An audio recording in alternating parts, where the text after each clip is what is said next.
the repulsive throne room, Earth's moon. I don't understand. If you know who the Pink Warrior is, why not just kill her in her sleep? Ranger. What? The scrolls called them warriors. The Earth now calls them rangers. It is more unique. I prefer it now that I'm to have one of my own. Warriors are what you have. I will have a ranger. You still have not answered my question. Because, you short-sighted simpleton, I only have been able to deduce the identity of one of them. I went to see her with my own eyes to confirm it, and instead the power coin activated. But not for her, for him. Another human nearby. A companion? Better. Her lover, I think. Don't you realize the opportunity we have here? We take the boy, we make him ours, and then we send him back. Once he has revealed to us the identity of the other rangers, the location of their base, then he will strike. And we will have victory. Rita now sits in her newly constructed throne and smirks down at Goldar, who for once says nothing, just nods. I shall have the medical staff prepare. Good. Tell them, if they cannot break him, I will break them. Goldar bows, turns and strides from the large metallic chamber-like room. Rita sits now upon her throne, looking out at the remaining guards and personnel there, taking something from her breast pocket and holding it high. Behold, the key to our victory, the 6th power coin.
Earth, the bedroom of Trini Kwan. She and Billy Cranston are having a study day, which is going well for both of them, but the focus of their discussion has soon turned to that of their recent incredible experiences. I never asked. Everyone has told us how they got for coins except you. What's to tell? I found it in a junkyard. What were you doing in a junkyard? Well, I kind of collect stuff. Old, useful stuff people just throw out. Okay. Hey, everyone has to have a hobby. You remember the present I gave Zach for his mom? Yeah? Well, I don't know, a guy. I found it on one of my scavenger hunts. I found a few. No idea why someone would throw a bag of jewels out. Or a power coin. Right, and if I didn't do that, then I never would have found it. And we never would have met. Okay. I'm not judging. Well, good. Yeah, it's open. I heard voices. Oh! Hi, Billy. Didn't know you were in town again. Oh, yeah, well, my dad comes here on business a lot. So I thought when he does that, I could come and see Trini and get our homework done together. I see. Well, that's good. Nice to see you again. Do you kids want something, or...? We're fine, Mom. You sure? I have some brownie mix in the cupboard. Well, that does actually sound good. Really? Okay then. Fine, just until then. Trini stands, shoving her mother out of the door and shutting it. We have lots of homework. Very busy. Okay. Then I'll shout. Yeah. Ugh. She's nice. Yeah, right. All she wants to do is spy on us to see if we're dating. Oh, yeah. Mom's right. Yeah. Anyway, what was I saying? Your power coin. Oh, yeah. Anyway, yeah, not much to say, like I said. I just found it, same as you all did. Difference is, I was looking for it. Anyone could have found it. Maybe. I mean, Zordon did say the scrolls he translated spoke about 6 rangers, which means... There is another one out there somewhere. Angel Grove, California. Tommy Oliver has just finished his daily gym session at Ernie's and is now walking to his car. He wished at the moment he could take Kimberly here, or anywhere on a real date, but her punishments for skipping school and going missing was making sure that that wouldn't happen anytime soon. He now takes out his keys and unlocks the red Chevrolet. But before he can open the driver's side door, he is overcome in a flash of light.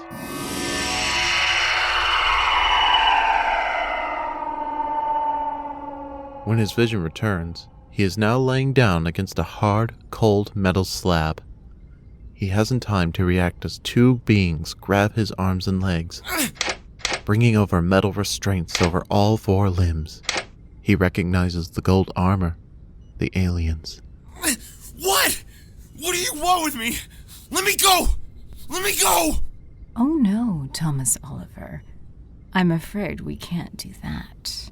Tommy now looks with wide, panicked eyes as a woman dressed in black and gold, with a headpiece giving her an appearance not unlike a witch, steps from the shadows and into the light of the glaring beam hanging over his slab.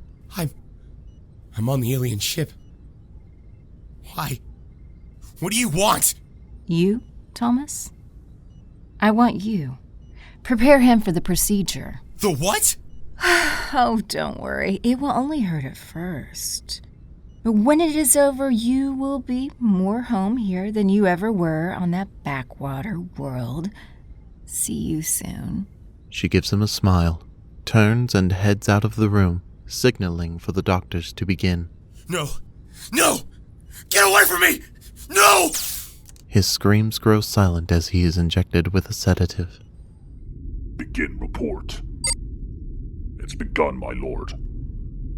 I must confess that for the first time since we first invaded this planet, I feel as though we may actually prevail. Pandora will pay for taking the power coin from you, of course. But in desperation, she has proven to put it to far better use than anyone did for all those years. This may work, and I will do all I can to make sure that it does. Ready for your arrival. End report. Encode and transmit to the flagship, then delete. No evidence. Confirmed. Transmission was successful. The chip is soon in place within Tommy's skull. No mark left. No sign that an operation never took place. The conditioning, the program then begins.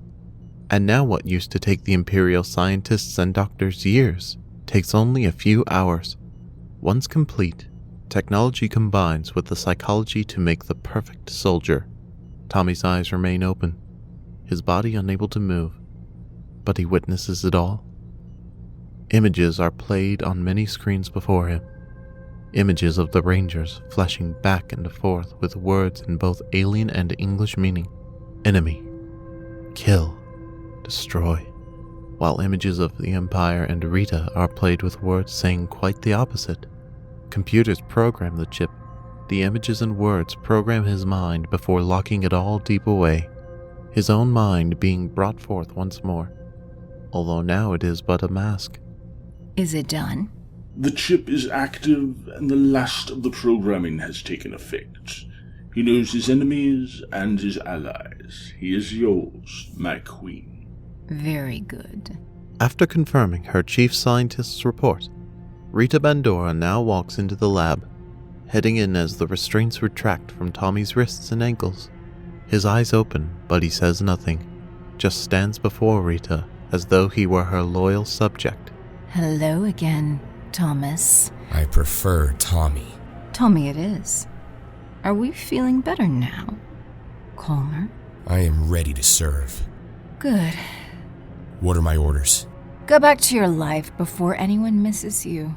I will call on you when the time is right, and take this. Rita pressed her power coin into the boy's hand. He looks at it, again saying no words, but just raises his head to her again and nods. You know what to do. As you say, my Empress. The next day, Kimberly Hart is sat alone at lunch in the Angel Grove High cafeteria, working on her very late maths assignment, looking up as someone sits across from her. Oh, hey Tommy. Hey, can we talk? I really can't right now. This assignment is due in 2 periods and I do not need any more detention. Just been so busy after school with stuff. I know. I'm sorry. Look, it's important. Okay, of course. Sure. Kim now looks up. What's up? Are you breaking up with me? You are, aren't you? No. Look, this is going to sound crazy, but I don't know who else to tell. All right. You know how I didn't text back last night and my mom got mad because I was really late getting home? I said I was busy with something. Yeah? Well, I drove out of town and I don't even know why. I just felt like I had to, you know? That's when I found something. Something? Kimberly's breathing is becoming erratic, realizing how familiar this all sounded. This.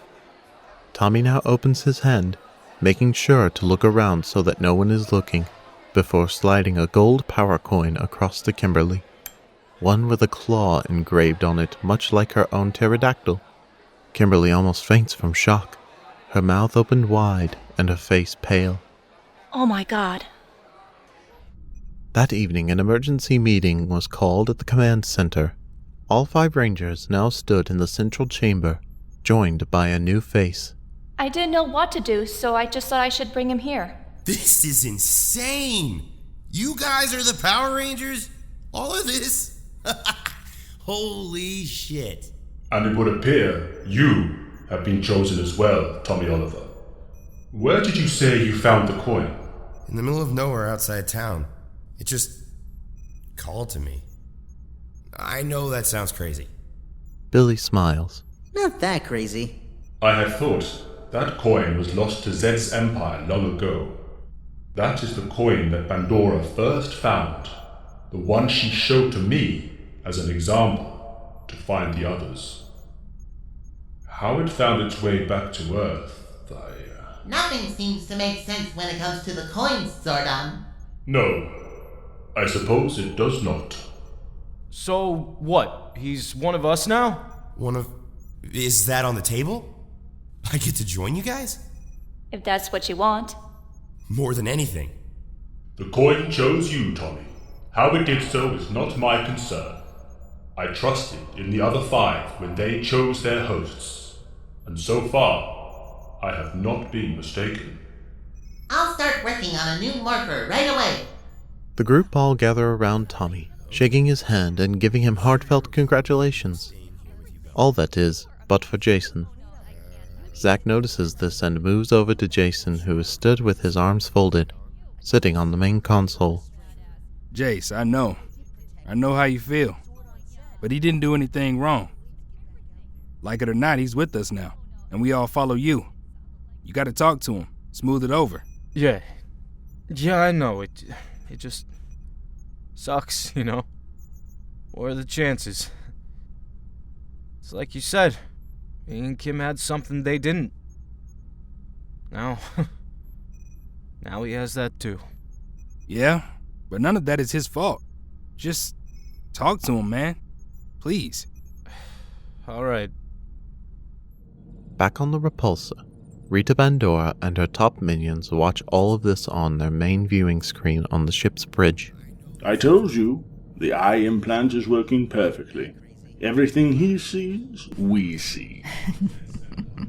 Good work. Have the computer begin analyzing faces and voice, linking with the Earth's communication database. I want names and known home locations. Patching in. Localized to the North American continent. Goldar now walks behind the short blue one's back and peers over his shoulder at his workstation's screen. They are coming through, putting it on the main screen. Rita looks up as on the screen beside the live feed of the command center appears photos of the Rangers, along with personal details one by one. Jason Lee Scott, Chicago, Illinois. Zach Taylor, Edmonton, New Jersey. Trini Kwan, Westchester, New York. Billy Cranston, Sacramento, California. All adolescents. Bandora sits back in smug satisfaction, then turns her eyes to the screen again as Tommy's head raises, listening to Zordon and watches. There are, of course, rules, Tommy. Ones that so far your new team have upheld. 1. Never use your power for personal gain. 2. Never escalate a battle unless Rita forces you. And 3. Always keep your identity a secret. No one may know that you are a Power Ranger. You're dead. You're a computer program. I knew you were working on such a device, but never thought you would use it on yourself. But more importantly, you're trapped. To end you, all I have to do is flip a switch. This is too good. Do you want to send the signal? Not yet. Patience. Let them give him what he needs to use the power first.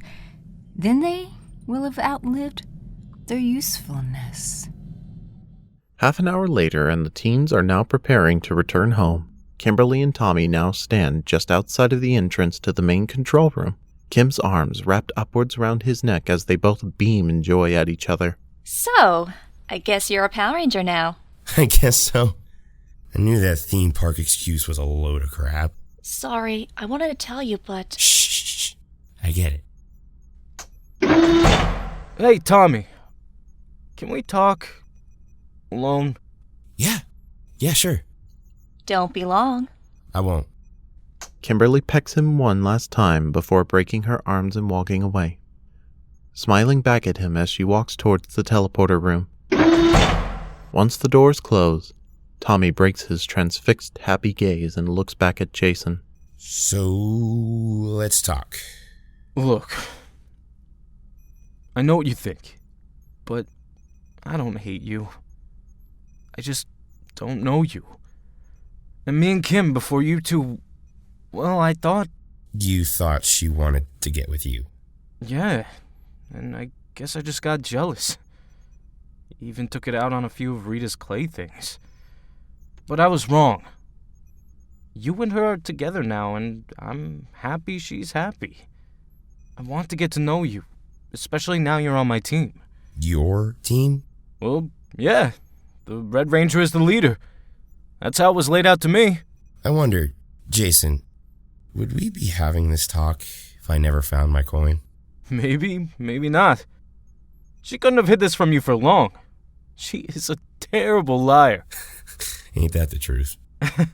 Can we, start over? As teammates? Partners?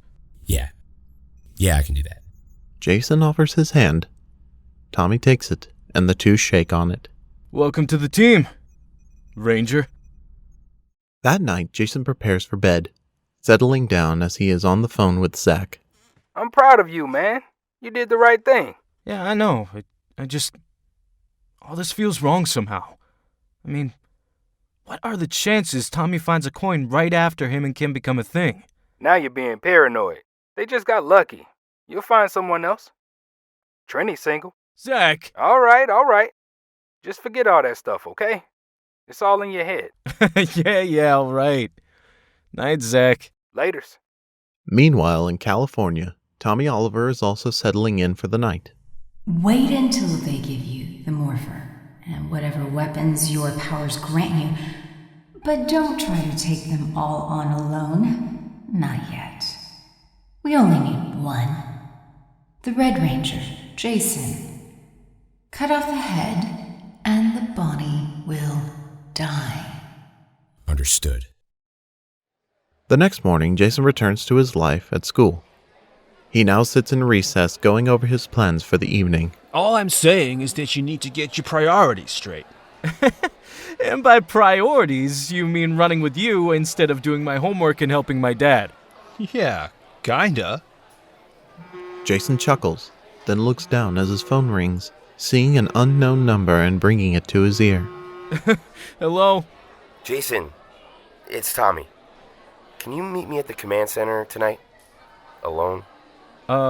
Sure. But why alone? Alpha message to say my morph will be ready by then, and I want to train before I join you guys. And I figure you're the best teacher I can hope for at this stuff. I don't know. Zach's pretty good. No, you. Please. All right. I'll be there. What time? 8, okay? Works for me. See you then. Thanks, man. See you then. Jason now hangs up the phone and looks up with apologetic eyes at Andrew. Again? Andrew now stands and walks away from the table. Hey! I'm sorry! Andrew doesn't say a thing, just keeps on walking. Jason sits back and exhales. Damn it. That evening at 8, Jason walks into the main area of the command center, seeing Tommy already there holding a morpher. Hey, thanks for coming. No problem. We have cleared out one of the unused chambers and have converted it into a combat training area. You may use it to test your powers, Tommy. Sounds good. Huh, Jace? Yeah, cool. Indeed. Your coin fits perfectly. You should be able to morph now. Try it out. Okay, you said I need to call the name of my creature. Trouble is, I don't know what this is meant to be on here. A raptor? No, Tommy. I have limited information on the 6th coin. But what I have found speaks of harnessing the power of the creature once believed to be myth. It speaks of your power being that of the Great Dragon. Dragon? They didn't exist. Neither did aliens in your mind, until they invaded your world. Point taken. Try it, Tommy. Okay then. Tommy now raises his morpher high as told. Great Dragon! An explosion of light. Green light. It blinds Jason at first, causing him to flinch and raise his arms to cover his face. Finally, the light begins to fade and Jason lowers his arms, now looking as the light forms into an armored ranger.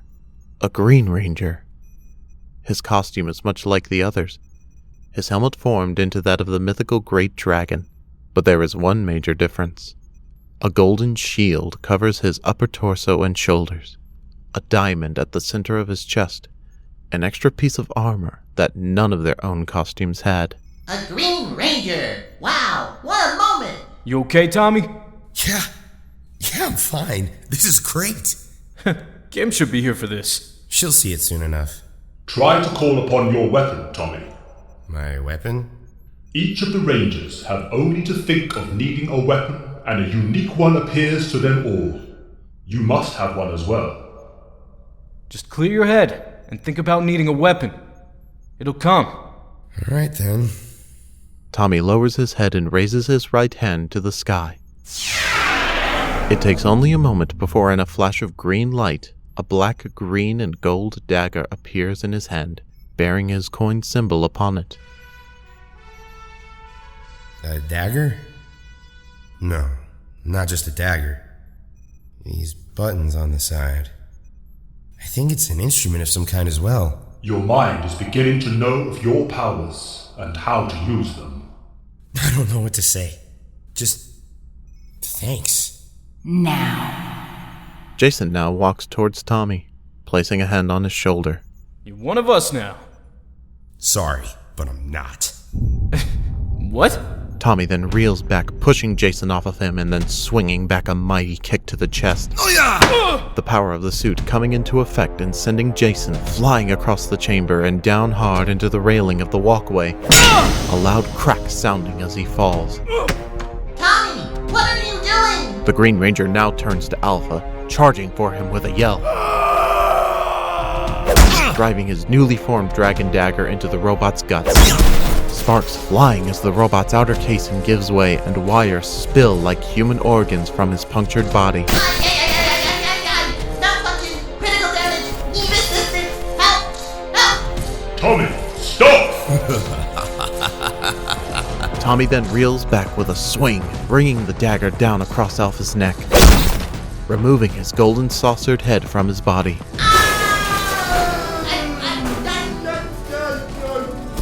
Alpha!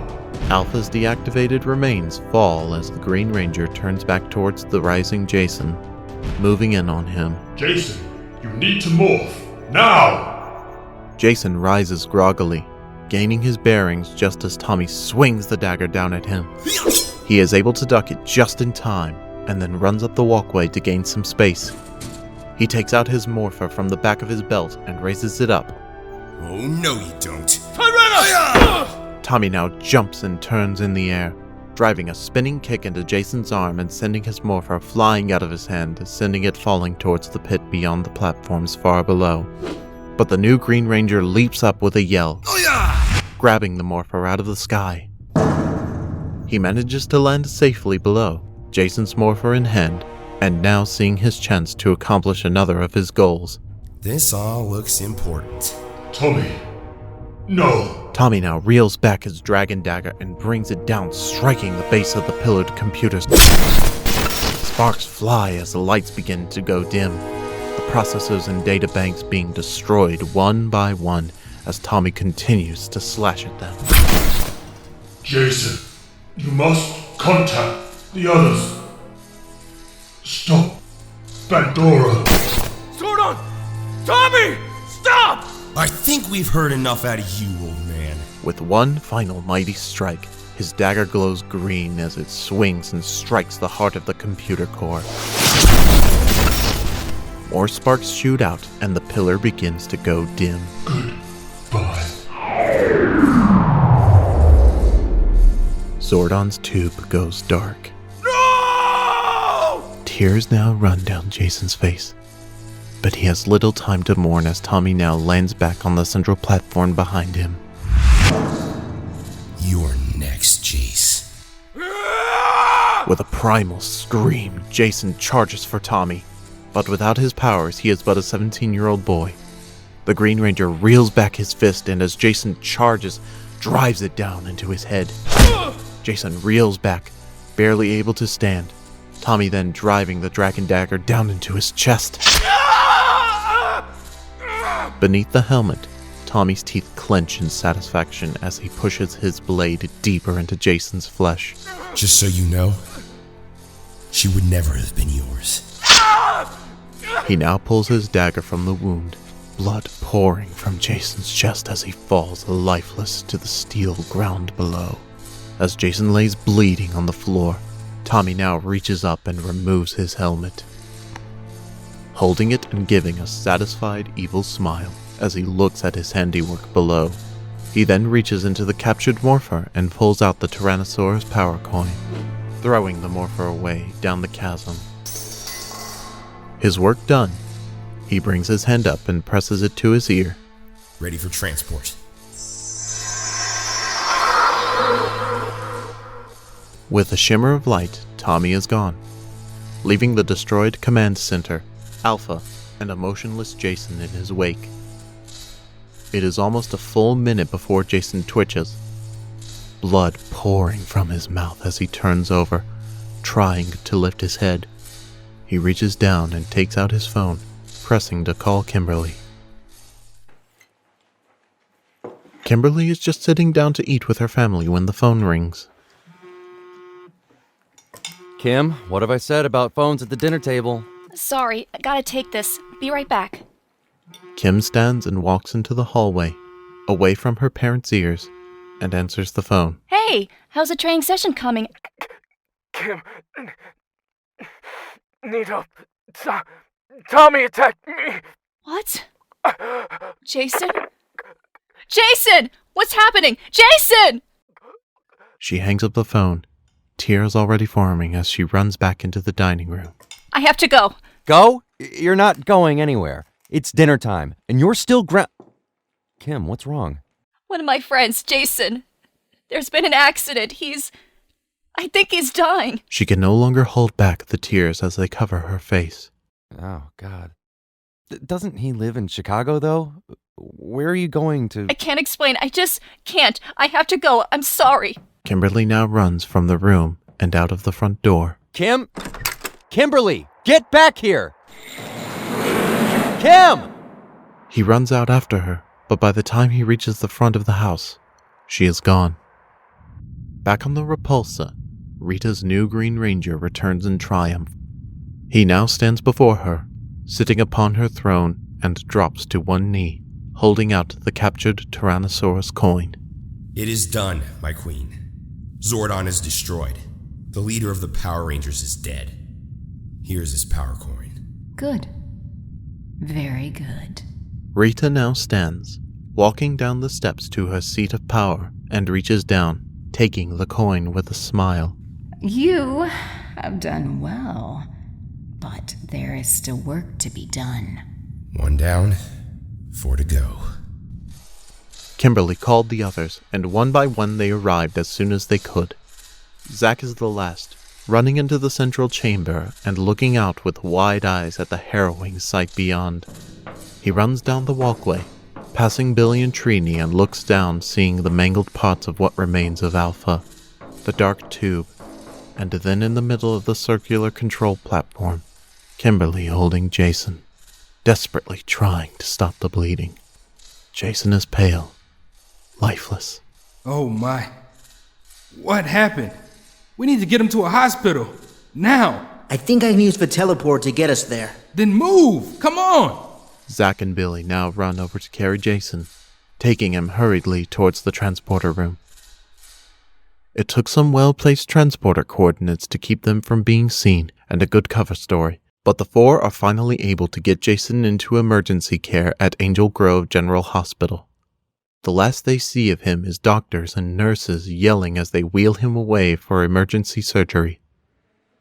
An hour later, they are gathered in the waiting room.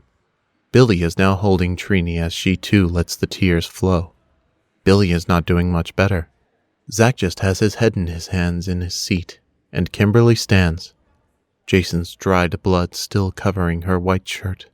Zack now decides to take advantage of them finally being the only occupants in the room. What happened? I don't know. Jason said before he passed out that Tommy attacked him. No way. He has to be hallucinating or something. No way he would do that. Who else could have gone and done that? Who invited Jason there alone? It doesn't make sense. Ugh! Why would he do this? Mind control? Or worse. Kimberly now looks down as her phone rings again. She expects it to be the 41st straight call from her father, but instead sees another name. Tommy? Hey there. What's up? What's up? Tommy, what happened? Jason said that you... That I what? Tommy, he's in the hospital. He's dying. Dying? Yeah, can you please get over? Damn it. I knew I should have aimed for the head. What? I'll do better next time. Which hospital is he at? Well, doesn't matter. He won't be going anywhere for a while. Plenty of time for him after I deal with the rest of you first. Oh. Kimberly can no longer form words, bringing her shaking hand to her mouth as it is covered with flowing tears. That's why I called. Just wanted to let you know. You're next. See you soon. What did he say? Kimberly does not answer, her legs giving way as she falls, collapsing in on herself as the others rush to her. Whoa. Zack just able to catch her so she doesn't fall completely, holding her in a fallen kneeling position. He did it. Tommy did it. And he's coming after us next. Jesus. We'll get him, Kim. We'll get that son of a bitch. She does not answer, dropping her head as the others surround her, hold her, and each other.